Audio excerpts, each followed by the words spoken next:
ਮੇਰਾ ਨਾਮ ਮੁਹੰਮਦ ਆਸਫ। ਮੈਂ ਰਾਤ ਇਸਲਾਮਾਬਾਦ ਜਾ ਰਿਹਾ ਸੀ ਤੇ ਰਸਤੇ 'ਚ ਮੈਨੂੰ ਰਾਵੀ ਪੁਲ ਤੋਂ ਥੋੜ੍ਹੇ 1 ਕਿਲੋਮੀਟਰ ਪਿੱਛੇ ਡਾਕੂਆਂ ਨੇ ਘੇਰ ਲਿਆ। ਉਹਨੇ ਰਸਤਾ ਸਾਰਾ ਬਲਾਕ ਕੀਤਾ ਸੀ। ਉਹਨਾਂ ਨੇ ਅੱਗੇ ਪਿਸਟਲ ਲੈ ਕੇ ਸਾਰੇ ਆ ਗਏ। ਗੱਡੀ ਮੇਰੀ ਰੋਕ ਲਈ। ਉਹਦੇ ਵਿੱਚ 1.5 ਲੱਖ ਰੁਪਈਆ ਨਕਦੀ ਤੇ 4 ਮੇਰੇ ਮੋਬਾਈਲ ਤੇ ਫੈਮਿਲੀ ਮੇਰੀ ਸਾਰੀ ਬੈਠੀ ਸੀ।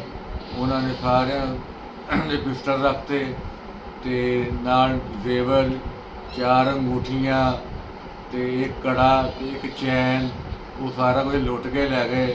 ਉਹਨਾਂ ਨੇ ਘਸੁੰਨ ਵੀ ਮਾਰੇ, ਮੇਰੇ ਚਪੇੜਾਂ ਵੀ ਮਾਰੀਆਂ। ਤੇ ਇਸ ਤੋਂ ਬਾਅਦ ਕਿ ਮੈਂ ਉੱਥੇ ਬੱਚੇ ਮੇਰੇ ਸਾਰੇ ਤੜਫਦੇ ਰਹੇ ਅੱਧਾ ਘੰਟਾ। ਉਹਨਾਂ ਨੇ ਅੱਧੇ ਘੰਟੇ ਤੱਕ ਮੇਰੀ ਜਾਨ ਨਹੀਂ ਛੱਡੀ। ਮੁੜ ਕੇ ਉਹਨਾਂ ਨੇ ਆਣ ਕੇ ਮੇਰੇ ਬੱਚਿਆਂ ਨੂੰ ਵੀ ਮਾਰਿਆ।